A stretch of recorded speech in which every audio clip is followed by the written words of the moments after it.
Cuma di sini dalam surah As-Saff, Allah Subhanahu Wa Taala hendak memecahkan cara berfikir tersebut, di mana pulangan yang dapat itu tidak lagi terhenti kepada individu peniaga. Sebaliknya, ia juga akan melimpah ruah kepada golongan-golongan lain yang tidak mengeluarkan modal. Itulah semangat yang ada dalam apa-apa belanjawan negara, di mana sebahagian daripada rakyat yang mungkin lebih berkemampuan dan sebagainya akan mengeluarkan modal.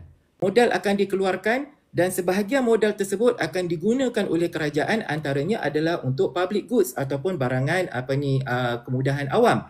Sistem public education, sistem pendidikan awam, sekolah-sekolah kerajaan, hospital dan klinik kerajaan, dan juga bantuan-bantuan cash ataupun bantuan-bantuan tunai untuk golongan B40, M40 dan sebagainya.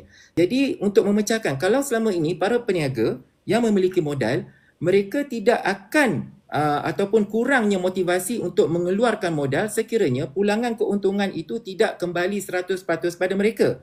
Kita pun kadang-kadang mungkin kita rasa kurang berpuas hati kalau kita seorang yang keluarkan modal ataupun kita keluarkan modal lebih, kita kena bayar cukai lebih. Tapi kita nampak orang lain dia tak keluarkan modal pun tapi dia tetap mendapat manfaat kebaikan daripada perbelanjaan kita.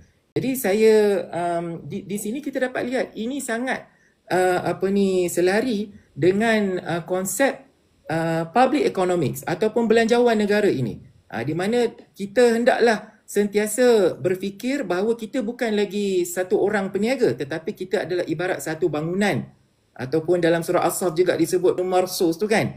Maksudnya kita tidak boleh lagi melihat diri kita ni hanyalah sekadar seketul bata, tapi sebaliknya sekiranya apa-apa modal yang kita keluarkan, kebaikan tu sekiranya kebaikan itu kembali kepada seluruh bangunan, maka secara dari sudut ekonomi Islam ia patut dilakukan kerana ia sangat rasional dan ia adalah sesuatu yang disukai oleh Allah Subhanahu Wa Taala.